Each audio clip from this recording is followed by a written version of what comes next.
Hi guys, welcome back to our channel. మన super star Mahesh Babu గారి fans and movie lovers ప్రతి ఒక్కరూ SSMB 29 movie updates కోసం, event కోసం ఈగర్గా వెయిట్ చేస్తున్నారు. అండ్ ఈ రోజు వచ్చేసి పృథ్వీరాజ్ సుకుమారన్ ఫస్ట్ లుక్ అయితే రిలీజ్ చేశారు భయ్య. అండ్ వీల్ చైర్లో Prithviraj Sukumaran and wheelchair వెనుక రోబోట్ చేతులు కూడా ఉన్నాయని చెప్పచ్చు. అండ్ ఇది పక్కన పెడితే రాజమౌళి గారు ఏమని చెప్పారంటే, ముగ్గురు పైన అంటే నాకు తెలిసి ప్రియాంక చోప్రా అండ్ పృథ్వీరాజ్ సుకుమారన్, మహేష్ బాబు గారు వీళ్ళ ముగ్గురు పైన ఒక క్లైమాక్స్ షూటింగ్ అయితే చేస్తున్నారంట. అండ్ రీసెంట్గానే రాజమౌళి గారి కొన్ని పిక్స్ అయితే బయటకు వచ్చాయి. అండ్ బ్లూ మ్యాట్ అక్కడ ఉన్నాయి షూటింగ్. అండ్ ఈ క్లైమాక్స్ షూట్ చేసుకుంటూనే అండ్ ఇప్పుడు ఈవెంట్ పెడుతున్నారు November 15th.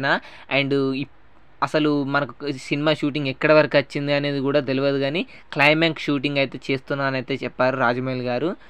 And movie shooting అనేది క్లైమాక్స్ వరకు వచ్చిందా లేకపోతే ముందే క్లైమాక్స్ షూటింగ్ అనేది ఫినిష్ చేస్తున్నారా అనేది తెలియదు భయ్య. క్లైమాక్స్ షూటింగ్ అయితే ఇప్పుడు ప్రజెంట్ అయితే చేస్తున్నారంట. అండ్ మీరు ఎంతమంది SSMB 29 మూవీ కోసం ఈగర్గా వెయిట్ చేస్తున్నారో వీడియో కింద కామెంట్ చేయండి.